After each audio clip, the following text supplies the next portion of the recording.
آج مسلمانوں نے چھوڑا قرآن، اسی لیے رسوائی، ذلت، پریشانیاں، بیماریاں، بے برکتی ہمارا مقدر بنی ہوئی ہے۔ صحابہ کی زندگیاں اٹھاؤ، اس قرآن کے پیچھے کتنی تکلیفیں اٹھائی۔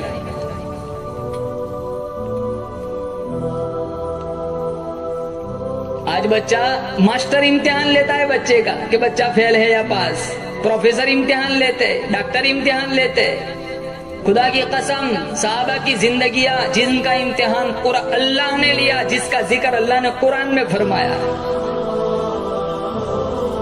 کیا امتحان لیا؟ قلوبہم، دلوں کا امتحان لیا۔ کیا ملا؟ کہاں للتقوی، پرہیزگاری ملی، میرا خوف ملا، میرے محبوب کا عشق ملا، مخلوق کی خدمت ملی۔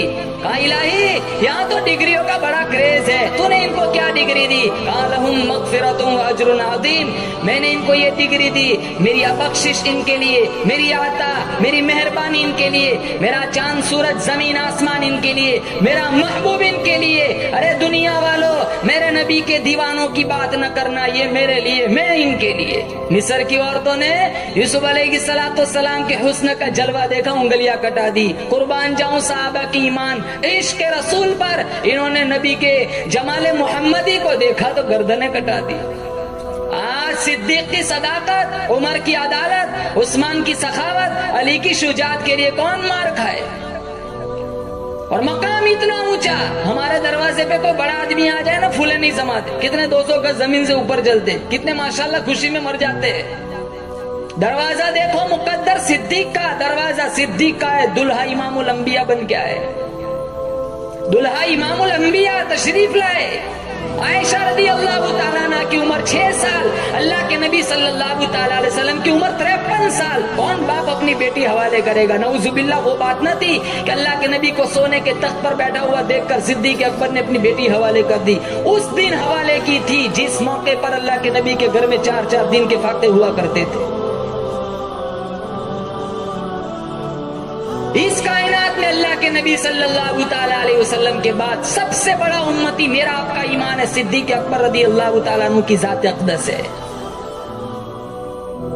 عشق تو انہوں نے نبھایا، جبریل کو نکال دو معراج نہیں، صدیق کو نکال دو ہجرت نہیں۔ جبریل سدرۃ المنتہا سے واپس آ گئے، صدیق اکبر آج بھی روضے رسول میں ساتھ ہے، آج بھی ساتھ ہے۔ جس نے سب سے پہلے کلمہ پڑھا ابو بکر، جس نے سب سے پہلے مومن ہونے کا اعزاز پایا ابو بکر، جو سب سے پہلے ہجرت میں ساتھ چلا وہ ابو بکر، جس نے اسلام کی تاریخ میں سب سے پہلے کعبہ میں خطبہ دیا وہ ابو بکر، جس نے آقا کی گود میں سب سے پہلے 40,000 دینار رکھے وہ ابو بکر، جس نے آقا کو کاندھوں پہ اٹھایا ابو بکر، جسے قرآن نے ثانی اثنین کہا وہ ابو بکر، جسے قرآن نے والذی جاء بالصدق کہا وہ ابو بکر، جسے قرآن نے اولئک المتقون کہا وہ ابو بکر، جسے قرآن نے اذ یقول لصاحبہ کہا وہ ابو بکر، جو غار میں سب سے پہلے داخل ہوا ابو بکر، جو غار سے سب سے پہلے باہر آیا ابو بکر، نبوت چل کر جس کے دروازے پہ گئی وہ ابو بکر، جس نے نبی کو کاندھوں، جس نے نبی کو گود میں سلایا وہ ابو بکر، جس نے سانپ کا ڈسنا برداشت کیا وہ ابو بکر،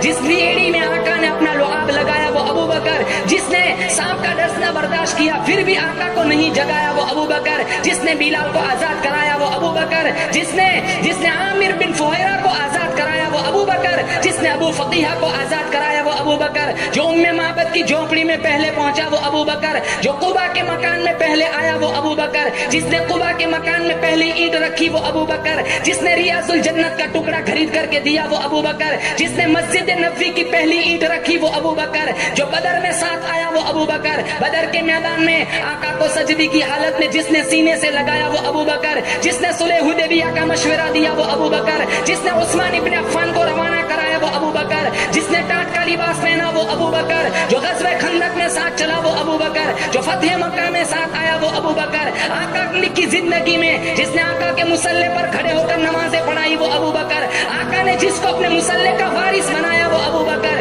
جس نے آقا کی وفات کے بعد مسلمانوں کو، امت کی ایمان کو سنبھالا وہ ابو بکر، جس نے منکرین زکات کا خاتمہ کیا وہ ابو بکر، جس نے مسیلمہ کذاب کا خاتمہ کیا وہ ابو بکر۔ اللہ کے غصے کو ٹھنڈا کرنے کے لیے آقا جس کا نام اعمال پیش کریں گے وہ ابو بکر۔ جنت کے 8 دروازے جسے اپنی طرف بلائے وہ ابو بکر۔ آدم سے عیسیٰ تک تمام امتیں باہر ہوں گی، جو سب سے پہلے جنت میں جائے گا وہ ابو بکر، وہ پہلا مددگار، وہ پہلا صحابی، نبی نے جسے ہر قدم پہ دعا دی، وہ افضل بشر بعد از انبیاء ہے، وہ جانے صداقت، وہ جانے وفا ہے، فرشتے اسی کی اداؤں پہ عاشق، اسی کی نماز و دعاؤں پہ عاشق، نبیوں سے کمتر، اماموں سے اعلیٰ، محمد سے ہر دم وفا کرنے والا، بشر کی شرافت کا معیار ٹھہرا، صداقت کا اونچا وہ مینار ٹھہرا، وہ چلتا ہوا ایک باب حرم تھا، وہ سارے کا سارا قرآن جیسا، خدا کے ایک ایک فرمان جیسا، خدا اس سے راضی ہوا وہ خدا سے، اسی کے لیے ہے بڑے سب مراتب، جھکاتا ہے نظر عمر اس کے آگے، کھڑا ہو کے شام و سحر اس کے آگے، وہ کتنا بڑا ہے خدا جانتا ہے، وہ کیسے بنا ہے خدا جانتا ہے۔ سچے عاشق رسول تو مسلمانوں یہ تھے۔ امام الانبیاء محبوب کبریا حضرت محمد مصطفیٰ صلی اللہ تعالی علیہ وسلم کو اللہ پاک جل شانہ نے ہجرت کا حکم فرمایا، پوچھا الہ العالمین یہ مکہ والوں کی امانتوں کا میں کیا کروں؟ یہ جو ہے، یہ آٹا ہے، کچھ کھجور ہے، چاندی ہے، پیسہ ہے۔ آواز آئی، او میرے محبوب فکر نہ کر، میں نے سارا انتظام کر رکھا ہے۔ او داماد رسول، او علی ادھر آؤ، یہ مکہ والوں کی امانتیں تیرے حوالے، مکہ والوں کا پیسہ تیرے حوالے، مکہ والوں کی چاندی تیرے حوالے، مکہ والوں کا آٹا تیرے حوالے، ارے میرے نبی کا بستر تیرے حوالے۔ او ابو بکر ادھر آؤ، میرے نبی کی نبوت والی امانت تیرے حوالے۔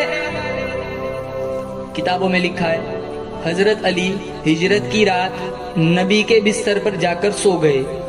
آج کسی کے بیٹے کو پولیس والے پکڑ کے لے جائے، باپ کو نیند آتی ہے، ماں کو نیند آتی ہے؟ نہیں آتی، ساری رات کی نیند حرام ہو جاتی۔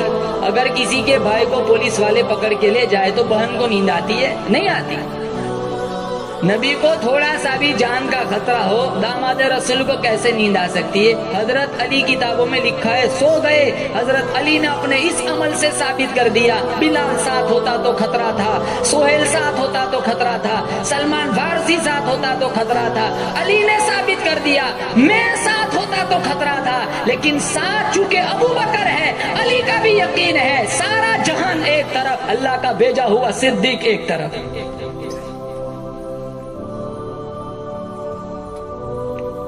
اور ایک بات، جب ہجرت کا حکم فرمایا تو اللہ کے نبی صلی اللہ تعالی علیہ وسلم نے پوچھا الہ العالمین جاؤں کہاں، کدھر جاؤں، کس کو ساتھ لے کے چلوں؟ میرا آپ کا ایمان ہے اللہ کی اجازت کے بغیر نبی لب کشائی بھی نہیں کرتا، اللہ کی اجازت کے بغیر نبی اٹھا ہوا قدم زمین پہ نہیں رکھتا۔ اللہ بڑا بے نیاز ہے۔ امام الانبیاء محبوب کبریا حضرت محمد مصطفیٰ صلی اللہ تعالی علیہ وسلم نے پوچھا الہ العالمین کیسے جاؤں، کہاں جاؤں، کس کو ساتھ لے کے چلوں؟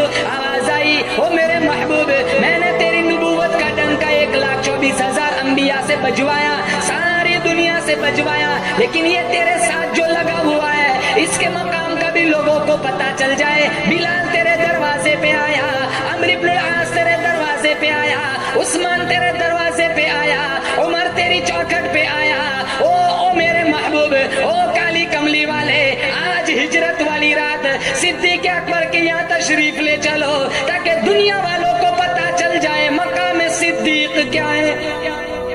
تشریف لے گئے، کنڈی کھٹکھٹائی، آواز لگائی، ننگے پاؤں صدیق اکبر رضی اللہ تعالیٰ عنہ دوڑے دوڑے آئے، کہا یا رسول اللہ آپ نے کیوں تکلیف اٹھائی، مجھے بلا لیا ہوتا میں آ جاتا۔ کہا میں ویسے تھوڑا ہی ہوں، مجھے تو رب نے بھیجا ہے۔ ساری دنیا جانتی ہے ادھر عتبہ، اتیبہ، شیبہ، امیہ ابن خلف، مکہ کے سارے سردار، مکہ کے سارے چودھری نبی کے دروازے پر آئے، نبی کے بستر پر علی کو پایا، نبی کو نہ پایا، کسی مکان میں نہ ڈھونڈا، کسی گلی میں نہ ڈھونڈا، کسی چوک میں نہ ڈھونڈا، کسی بازار میں نہ ڈھونڈا، مکہ کے سارے چودھری ابو بکر کے یہاں آئے، کیونکہ مکہ والے بھی جانتے ہیں نبی اگر اپنے گھر میں نہ ملا صدیق کے یہاں ضرور ملے گا، کیونکہ مکہ والے بھی نبی اور صدیق میں جدائی نہیں مانتے۔ جب ہجرت میں چلے ابو بکر کی سب سے چھوٹی بیٹی اسما، اس کے سر پر شفقت کا ہاتھ رکھا۔ اللہ کے نبی نے کہا اسما بتلانا نہیں ہم کدھر جا رہے۔ ادھر سارے مکہ کے چودھری آئے۔ ابو جہل نے پوچھا اسما تیرا ابا کدھر ہے، تیرا نبی کدھر ہے؟ قربان جاؤں صدیق کے گھرانے پر ہمارے گھر کی عورت ہوتی گول مول بات کر کے سرک جاتی، وہ صدیق کا گھرانہ تھا، وہ گول مول بات کے بھی قائل نہیں تھے۔ اسما کہنے لگی ارے تم تو تھوڑے آئے ہو، سارے مکہ کے کافر اکٹھے ہو جاؤ، اسما کا بیان ہے، قیمہ تو کر سکتے ہو، نبی کا پتہ نہیں پوچھ سکتے۔ اندر چلی جاتی، بہانہ بنا کر امی سے پوچھ کے آتی ہوں، کنڈی لگا لیتی، جان بچ جاتی، پچھلے دروازے سے باہر چلی جاتی۔ اسما جانتی ہے کنڈی لگا لی جان تو بچا لوں گی، لیکن کل کوئی میرے ابا پر بزدلی کا الزام نہ لگائے۔ تو سارے مکہ کے چودھری آئے، کہا اسما تیرا نبی کدھر ہے، تیرا ابا کدھر ہے؟ اسما کہنے لگی جان کا سودا کر سکتی ہوں، نبی کا پتہ نہیں بتا سکتی۔ میرے بالوں سے پکڑ کر پتھر پہ ماتھا پٹکا، خون کا فوارہ نکلا۔ اسما کہنے لگی مار ڈالو، جان دے سکتی ہوں، میرے ابا اور نبی کا پتہ میں نہیں بتا سکتی۔ پھر اتنا حوصلہ دیکھا، یہ جذبہ دیکھا، وہ سارے چلے گئے۔ اسما کہنے لگی امی میرے آقا کو بھوک لگی ہوگی، ڈبہ تیار کر میں کھانا دینے جاؤں گی۔ جتنے لوگ حرمین شریفین گئے ہوں گے، غار سور پہاڑی دیکھی ہوں گی، کتنی اونچی پہاڑی ہے، اب تو سہولیات ہے، بیچ میں 3 ہوٹلیں آتی ہے، کھانا بھی مل جاتا ہے اور پانی بھی مل جاتا ہے۔ وہ اندھیری رات تھی، اسما زخمی جسم اور ڈبہ لے کر وہ ساری پہاڑی چلی ہے، اللہ کے نبی کے پاس پہنچی، پیشانی پر زخم دیکھا، کہا اسما یہ کیا ہوا؟ کہا مکہ کے کافروں نے مارا ہے۔ اللہ کے نبی نے دامن پھیلایا، ہاتھ اٹھائے، کہا الہی صدیق کے گھرانے پہ کرم فرما۔ اندھیری غار ہے، صحابہ میں سے کوئی نہیں، مکہ والوں میں سے کوئی نہیں، مدینہ والوں میں سے کوئی نہیں، اہل بیت میں سے کوئی نہیں، صدیق کی گود میں اللہ کے نبی کا سر ہے، اللہ کے نبی سوئے ہوئے ہیں، وہ ایڑی رکھی تھی سوراخ پر، وہ سانپ نے ڈنک مارا، ایک دفعہ نہیں کئی دفعہ ڈنک مارا۔ عقل کہتی ہے پیر ہٹا لے مر جائے گا، عشق کہتا ہے مر جا محبوب کی نیند میں خلل نہ لا۔ جب کئی دفعہ ڈنک مارا، جب تکلیف حد سے زیادہ گزری، آنکھوں سے ٹپ ٹپ آنسو گرے، اللہ کے نبی کے روح مصطفیٰ پر، روح انور پر آنسو گرے۔ آج کسی کا بچہ روئے گا، آنسو اماں کی دوپٹہ پہ پڑیں گے، کسی کا بچہ روئے گا، آنسو نانی موسی کے کرتے پہ پڑیں گے۔ قربان جاؤں صدیق کے مقدر پہ، صدیق آنسو تیرے پڑ رہے ہیں روح مصطفیٰ پر۔ آپ نے آنکھیں کھولی، کہا صدیق کیا بات ہے؟ کہا سانپ نے ڈنک مارا، یہ اس کی تکلیف ہے۔ آپ نے لعاب لگایا اس جگہ، تکلیف ختم ہو گئی۔ مشکاہ شریف میں ہے صدیق اکبر رضی اللہ تعالیٰ عنہ کا جب آخری وقت آیا، یہی زہر لوٹ کے آیا تھا جو آپ کی وفات کا سبب بنا تھا۔ اللہ کے نبی نے پھر ایک فیصلہ سنایا، صدیق یہ ہے معاملہ غار کا، یہ ہے معاملہ غار کا، قیام ہے 3 دن کا، دشمن ہے میرے، تینوں لفظ سنو، قیام ہے غار کا، قیام ہے 3 دن کا، دشمن ہے میرے، پہرے داری تیری ہوگی، آرام میں محمد مصطفیٰ کروں گا، کل معاملہ آئے گا مزار کا، قیام ہوگا قیامت تک کا، دشمن ہوں گے تیرے، لکھ کر کے دیتا ہوں، آرام تو کرے گا، پہرے داری میں محمد مصطفیٰ کروں گا۔ آج معاملہ ہے غار کا، قیام ہے 3 دن کا، دشمن ہے میرے، آرام میں کروں گا، پہرے داری تیری چلیں گی، کل معاملہ آئے گا مزار کا، قیام ہوگا قیامت تک کا، دشمن ہوں گے تیرے، لکھ کر کے دیتا ہوں، آرام تو کرے گا، پہرے داری میں محمد مصطفیٰ کروں گا۔ صدیق کا عشق مسلمانوں دنیا میں اس کی کوئی مثال نہیں، غار کا ساتھی، مزار کا ساتھی، جنت کا ساتھی، کوثر کا ساتھی، جنگ کا ساتھی، امن کا ساتھی، کھانے کا ساتھی، پینے کا ساتھی۔ مسلمانوں ان صحابہ کی زندگیاں اٹھاؤ، اپنی زندگی کا رخ بدلو، قرآن سنو، گانا نہ سنو، نمازوں کی پابندی کرو۔ کتنے لوگ کورونا میں مر گئے، کتنے لوگ لاکھوں من مٹی کے نیچے، آج ان کا نشان نام مٹ گیا، کتنے لوگوں کی قبریں پتہ نہیں کون کہاں سویا ہوا ہے۔ ایک وقت آئے گا ہمارا بھی یہ حال ہوگا، ہم قبروں میں ہوں گے۔ یہ ایک سبحان اللہ آج لوگ سوئے ہوئے ہیں،